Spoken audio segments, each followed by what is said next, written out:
जय श्री कृष्णा। आप सभी को कार्तिक मास शुक्ल पक्ष देव प्रबोधनी एकादशी की ढेरों शुभकामनाएं, देवउठनी एकादशी की ढेरों शुभकामनाएं, देवोत्थान एकादशी की ढेरों शुभकामनाएं। प्रिय दर्शकों, आज हम बात करेंगे कि देवोत्थान एकादशी, देवउठनी एकादशी किस दिन है। इस दिन आपको क्या कर्म करने चाहिए, क्या आप जानते हैं? यह जो आने वाली एकादशी है, इसका एक व्रत निर्जला एकादशी से भी अधिक पुण्य देने वाला है। ये जो आने वाली एकादशी है, जिसे देवउठनी एकादशी कहते हैं, जिस पर नारायण योग निद्रा से जागृत होते हैं, ये एकादशी निर्जला एकादशी जैसी कई बड़ी एकादशियों से भी अधिक पुण्यदायी है। इतना पुण्य देती है ये एकादशी कि आप विचार भी नहीं कर सकते। इसकी महिमा को समझिए, विस्तार से बताएंगे आपको कि पुराण क्या कहते हैं, क्यों महत्वपूर्ण है ये एकादशी। यदि आप एकादशी का व्रत करते हैं तो आपको इस एकादशी के विषय में अवश्य ही जानना चाहिए। आपने सुना तो बहुत होगा देवउठनी एकादशी के विषय में, लेकिन ये इतनी अधिक प्रभावी है या इसका इतना अधिक प्रभाव है, ये आपने पहले कभी विचार भी नहीं किया होगा। इस वीडियो को जब आप सुनेंगे, जानेंगे, तो आप हैरान रह जाएंगे। यहाँ हम पुराणों से, शास्त्रों से एक एक जानकारी लाए हैं आपके लिए निकाल के कि इस एकादशी की कितनी महिमा है, इससे क्या कर्म करने से क्या पुण्य होता है, कितना पुण्य होता है। और जब हमने शास्त्रों को पढ़ा, पुराणों में इसकी जानकारी को पढ़ा, तो हम खुद भी अचरज में पड़ गए। अभी तक हमें लगता था कि निर्जला एकादशी ही सबसे अधिक पुण्य देने वाली है, लेकिन जब हमने इसकी महिमा को जाना, इस पर मिलने वाले पुण्य को जाना, तो हमें निर्जला एकादशी इसके सामने नगण्य लगी। यह एकादशी बड़ी ही अद्भुत और सर्वोत्तम फल देने वाली है। तो विस्तार से समझिए इस वीडियो में कि क्यों महत्वपूर्ण है ये एकादशी, क्या कर्म आपको इस एकादशी पर करना चाहिए, कब है ये एकादशी, कौन कौन से पूजा पाठ हैं जो इस एकादशी पर बहुत अधिक फल देते हैं। आप जानते हैं, इस एकादशी पर भगवान नारायण को एक एक पुष्प अलग अलग प्रकार से फल देता है। एक पुष्प अर्पित करेंगे तो कुछ और फल है, दूसरे पुष्प से कुछ और फल है। इस एकादशी पर अर्पित की जाने वाली एक एक वस्तु का अलग फल है। केवल इतना नहीं है कि आपने पूजन किया तो इतना पुण्य होगा, नहीं, आप क्या अर्पित कर रहे हैं उसका पुण्य भी अधिक है। हम विस्तार से आपको समझाएंगे और जो जानकारी होगी वो संपूर्ण शास्त्रीय होगी, पुराणों पर आधारित होगी, कुछ भी मनगढ़ंत नहीं होगा। तो आइए जानकारी आरंभ करते हैं और बात करते हैं आने वाली एकादशी की, देवउठनी एकादशी की। आपसे निवेदन है कि वीडियो यदि थोड़ा सा भी अच्छा लगे, उपयोगी लगे, तो कृपया एक बार लाइक अवश्य कर दीजिएगा। एकादशी व्रत पूर्ण फल प्राप्त करने के लिए और भगवान श्री हरि का आशीर्वाद प्राप्त करने के लिए कमेंट बॉक्स में अवश्य लिखिएगा जय श्री हरि या ओम नमो भगवते वासुदेवाय। ये मंत्र जितने लिखे जाएंगे उतना कल्याण होगा। आप देख रहे हैं देवभूमि ज्योतिष संस्थान का प्रतिष्ठित YouTube चैनल देवभूमि धार्मिक। हम यहाँ सभी व्रत और त्योहारों की सही शास्त्रीय जानकारी प्रदान करते हैं।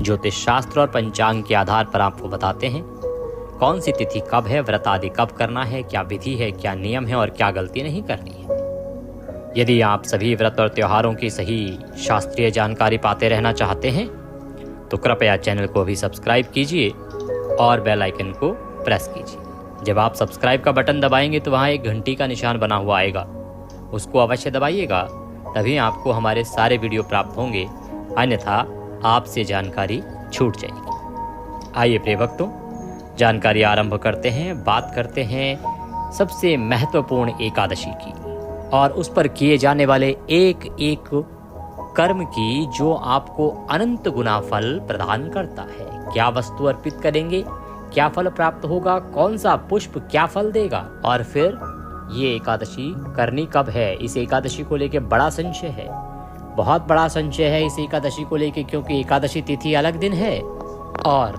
व्रत अलग दिन है। प्रिय दर्शकों, कार्तिक मास की यूं तो दोनों ही एकादशियों की महिमा बहुत अधिक कही गई है। अगर आप कार्तिक महात्म्य सुन रहे होंगे तो आपको ज्ञात हुआ होगा, हमारे पिछले अध्याय में भी वर्णन आया था कि कार्तिक की दोनों एकादशियां अनंत फल देने वाली हैं। चाहे वो कृष्ण पक्ष की रमा एकादशी हो और चाहे वह शुक्ल पक्ष की हरि प्रबोधनी देव प्रबोधनी एकादशी हो। इन एकादशियों का फल इतना अधिक है कि जिसके प्रभाव से देवी सत्यभामा भगवान श्री कृष्ण को प्राप्त कर लेती हैं, भगवान कृष्ण को पति रूप में प्राप्त कर लेती हैं। इतना महत्व है इन एकादशियों का, इतना पुण्य फल है इन एकादशियों का। और उसमें भी यदि हम शुक्ल पक्ष की आने वाली एकादशी की बात करें तो उसकी तुलना तो किसी एकादशी से नहीं हो सकती। जैसा मैंने आरंभ में बताया, ये निर्जला एकादशी से भी कई हजार गुना अधिक पुण्य देने वाली है।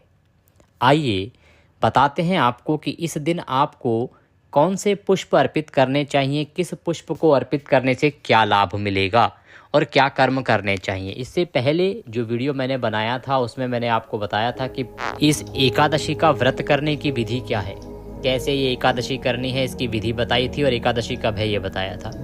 आज मैं बताने जा रहा हूँ कि भगवान श्री हरि को क्या वस्तु अर्पित करने से क्या प्राप्त होता है, और संभव हुआ तो ये भी बताऊँगा कि आपने जो चातुर्मास में नियम लिया था तो क्या चीज़ छोड़ने के लिए आपको क्या दान करना चाहिए, इसका उद्यापन कैसे करना चाहिए। प्रिय दर्शकों, शास्त्र ये भी कहते हैं कि हरि प्रबोधनी एकादशी के दिन व्रत करने से मनुष्य के बाल अवस्था, अगर आपने बचपन में कोई पाप किए हों या युवावस्था में कोई पाप किए हों और चाहे वृद्धावस्था में कोई भी जाने अनजाने में आपसे कोई पाप हुआ हो, उन सब का नाश हो जाता है।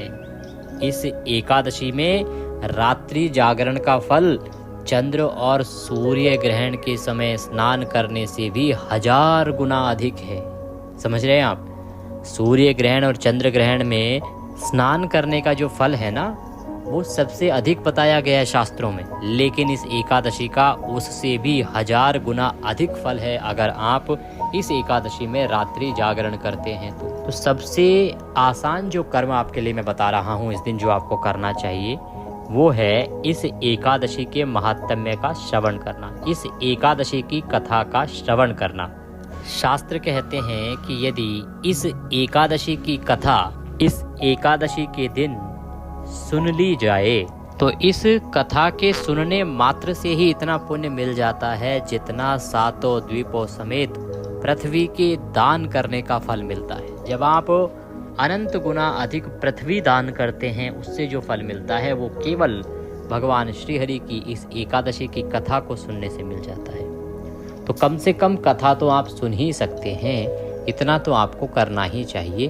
कथा हम आपके लिए अपलोड करेंगे और इस बार तो बहुत पहले कर देंगे, व्रत से 2 दिन पहले इस वर्ष हम आपके लिए कथा अपलोड कर देंगे, जिससे कि आप समय से उस वीडियो को सुन सकें और उसके अनुसार अपने पूजा पाठ कर सकें। तो सबसे पहली बात तो व्रत ना कर पाएं कोई बात नहीं, इसका कथा अवश्य सुन लीजिएगा। इसकी जो कथा है, महात्म्य है, वो बहुत कल्याणकारी है।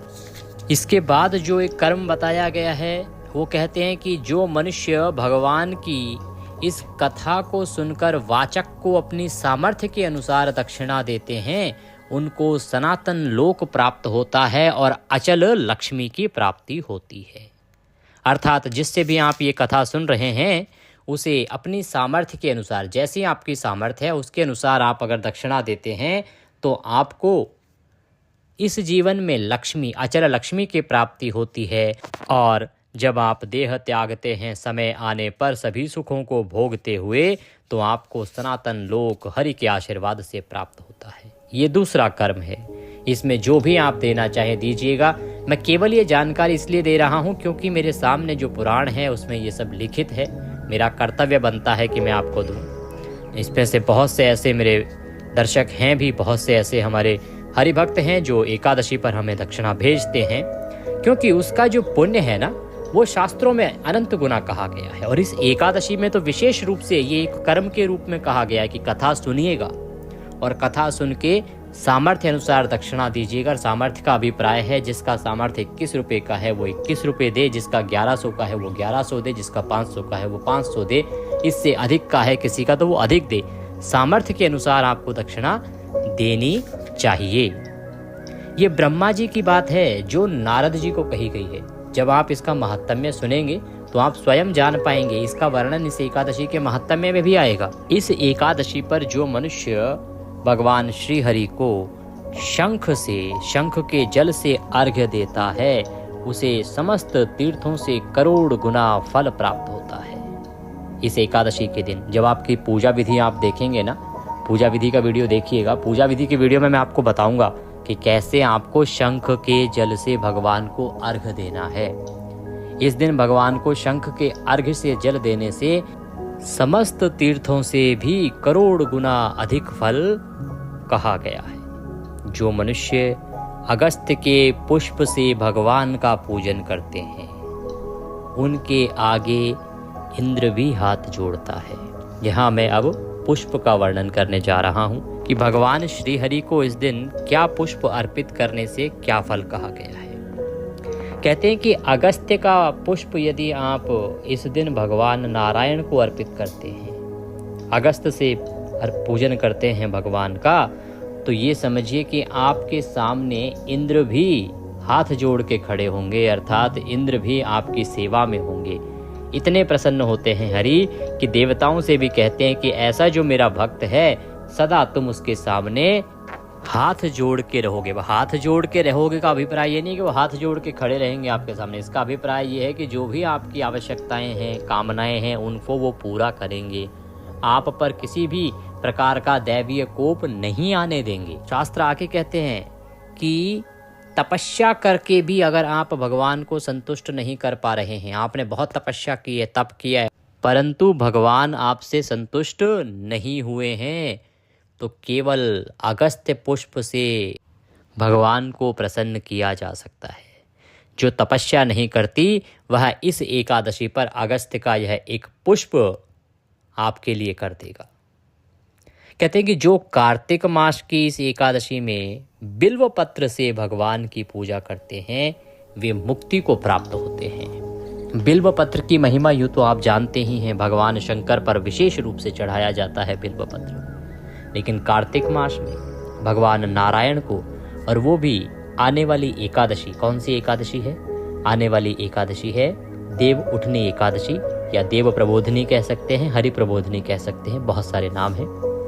इस एकादशी पर जो आप भगवान को बिल्व पत्र अर्पित करेंगे तो वह आपका कल्याण करेगा। आगे जो मैं वर्णन करने जा रहा हूँ इसके विषय में मैं पहले भी बता चुका हूँ, क्योंकि ये पुराण मैंने पहले पढ़ा था तो बहुत बार मैं इसकी आपसे चर्चा कर चुका हूँ। यूँ तो ये नियम पूरे कार्तिक मास पर लागू होता है, परंतु यहाँ विशेष रूप से एकादशी के लिए कहा गया है कि जो तुलसी से भगवान का पूजन करते हैं एकादशी के दिन, कार्तिक मास में करते हैं तो अनंत गुना फल है, परंतु यदि आप एकादशी के दिन केवल एक दिन भी भगवान का, कौन सी एकादशी? कार्तिक की एकादशी के दिन भगवान का तुलसी से पूजन करते हैं तो उनके 1000 जन्मों के पाप नष्ट हो जाते हैं।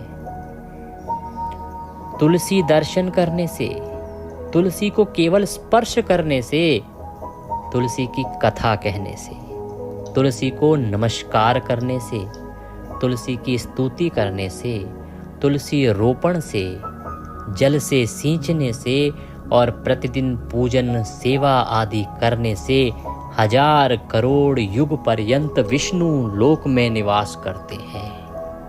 1000 करोड़ युग पर्यंत, वर्ष नहीं युग तक आप विष्णु लोक में वास करते हैं। क्या करना है? केवल दर्शन कीजिए माँ तुलसी का, स्पर्श कीजिए, भगवान को आप अर्पित करेंगे तो स्पर्श अपने आप हो ही जाएगा। कथा सुनिए ना, आपके लिए मैंने अपलोड की है माता तुलसी की कथा। नमस्कार कीजिए माँ तुलसी को प्रतिदिन। अगर हो सके तो तुलसी रोपण कीजिए, पौधा लगाइए, जल आप देते ही होंगे। बड़ा ही कल्याणकारी फल है। अगर आप अंतिम 5 दिनों में कर लेते हैं कार्तिक के तो बहुत अधिक फल है। अगर 5 दिन भी ना कर पाएं तो इस एकादशी पर आप अवश्य कीजिएगा। और अगर एक पौधा लगा पाएं, एक पौधा तुलसी का आप लगा पाएं तो समझिए कि आप कई पीढ़ियों को तार देंगे, क्योंकि शास्त्र कहते हैं कि आपके द्वारा रोपी गई तुलसी से जितने भी बीज उत्पन्न होंगे, उससे शाखाएं उत्पन्न होंगी, प्रशाखाएं उत्पन्न होंगी, उस सब से कोटि गुना फल आपको मिलेगा और उतनी ही आपकी पीढ़ियां तर जाएंगी और उतने ही 1000 युग पर्यंत तक तुलसी रोपण करने वाले के सुकृत का विस्तार होता रहेगा। तो ये एक कर्म इस दिन कीजिएगा। आपको मैंने बताया, या तो आप अगस्त के पुष्प से पूजन कर सकते हैं, तुलसी रोपण कर सकते हैं, बिल्व पत्र से भगवान का पूजन कर सकते हैं। तुलसी के इतने सारे मैंने आपको नियम बताए क्या क्या कर सकते हैं। ब्रह्मदेव कहते हैं कि जो कदम्ब के पुष्प से हरि का पूजन करते हैं, कदम्ब का पुष्प आता है ना, कदम्ब के फूल से अगर आप भगवान हरि का अर्थात भगवान विष्णु का पूजन करते हैं तो वे कभी भी यमराज को नहीं देखते, अर्थात चाहे वो जितने मर्जी पाप क्यों ना कर चुके हों, सब पापों से मुक्ति और वैकुंठ की प्राप्ति का सीधा टिकट है कदम्ब के पुष्प से हरि का पूजन इस एकादशी पर। कहते हैं अगर कदम्ब का पुष्प ना मिले तो जो गुलाब के पुष्पों से, गुलाब तो सभी जगह प्रिय दर्शक को उपलब्ध होता ही है, चाहे गांव हो, शहर हो, देहात, कहीं भी हो, सभी जगह लगभग गुलाब मिल जाता है। क्योंकि आप निश्चित कहेंगे जी अगस्त का कहाँ से लाएं, कदम्ब का कहाँ से लाएं, कदम्ब भी यूँ तो मिल ही जाता है, परंतु गुलाब जो है वो बड़ी आसानी से मिलता है। तो गुलाब से अगर आप भगवान का पूजन करते हैं तो उन्हें निश्चित मुक्ति मिलती है और उनकी सभी पीढ़ियां तर जाती हैं। जो वकुल और अशोक के फूलों से भगवान का पूजन करते हैं वे सूर्य चंद्रमा के रहने तक किसी प्रकार शोक नहीं पाते। इससे अगर आप वकुल और अशोक के फूलों से भगवान का पूजन करते हैं तो जब तक सूर्य और चंद्रमा रहेंगे, अर्थात जब तक ये प्रकृति रहेगी, तब तक आपको कोई शोक नहीं होगा। भगवान नारायण सदा आपकी प्रसन्नता रखेंगे। कहते हैं कि जो मनुष्य सफेद या लाल कनेर के फूलों से भगवान का पूजन करते हैं उन पर भगवान अत्यंत प्रसन्न रहते हैं। और जो भगवान पर आम की मंजरी चढ़ाते हैं, आम का जो पेड़ आता है ना उसमें भी मंजरी अर्थात फूल आते हैं, पहले अब आने वाले ही होंगे क्योंकि फल लगेगा, जनवरी से फल लग जाएगा, तो ये मंजरी का समय है अगर ला सकें तो। जो भगवान पर आम की मंजरी चढ़ाते हैं वे करोड़ों गौदान का फल पाते हैं। करोड़ों गाय दान करने से जो पुण्य मिलता है वो मंजरी चढ़ाने से मिल जाएगा। और जो दूब के अंकुरों से भगवान की पूजा करते हैं वे 100 गुना पूजा का फल पाते हैं और अचल लक्ष्मी धन संपत्ति की प्राप्ति करते हैं।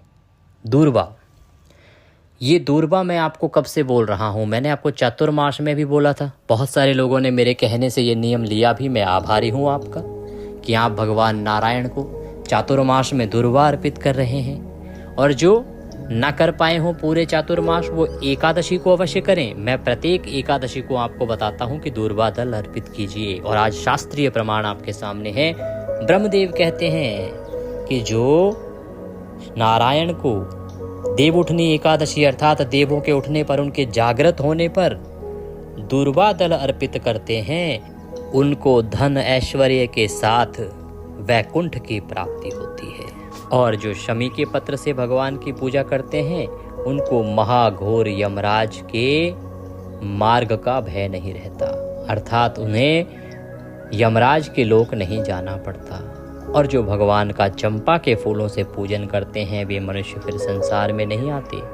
जो मनुष्य केतकी का पुष्प भगवान पर चढ़ाते हैं उनके करोड़ों जन्म के पाप नष्ट हो जाते हैं। और जो पीले रक्तवर्ण के कमल के पुष्पों से भगवान का पूजन करते हैं उनको श्वेत दीप में स्थान मिलता है। इस प्रकार रात्रि को भगवान का पूजन कर प्रातः काल होने पर उठकर नदी पर जाएं और वहां स्नान जप तथा प्रातः काल के कर्म करके घर पर आकर विधि पूर्वक भगवान केशव का पूजन करें।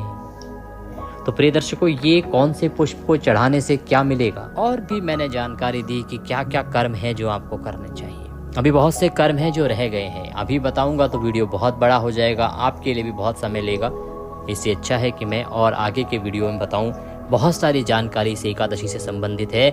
बात करेंगे कि व्रत आपने कब करना है। तो ये एकादशी की शुरुआत तो 1 तारीख को हो जाएगी सुबह सुबह 9:30 पर, और ये 2 तारीख को 7:30 बजे समाप्त होगी। परंतु व्रत जो है ना आपको 2 तारीख को ही करना है। 2 तारीख को चाहे एकादशी सूर्य के बाद 1.5 घंटे है, लेकिन 2 तारीख को ही व्रत होगा, क्योंकि द्वादशी युक्ता व्रत ही एकादशी का श्रेष्ठ कहा गया है। इसीलिए 2 तारीख को व्रत करेंगे। 2 तरीकों देव कब उठाने हैं मैं आपको अगली वीडियो में उससे संबंधित विस्तृत जानकारी दूंगा। हरे कृष्ण।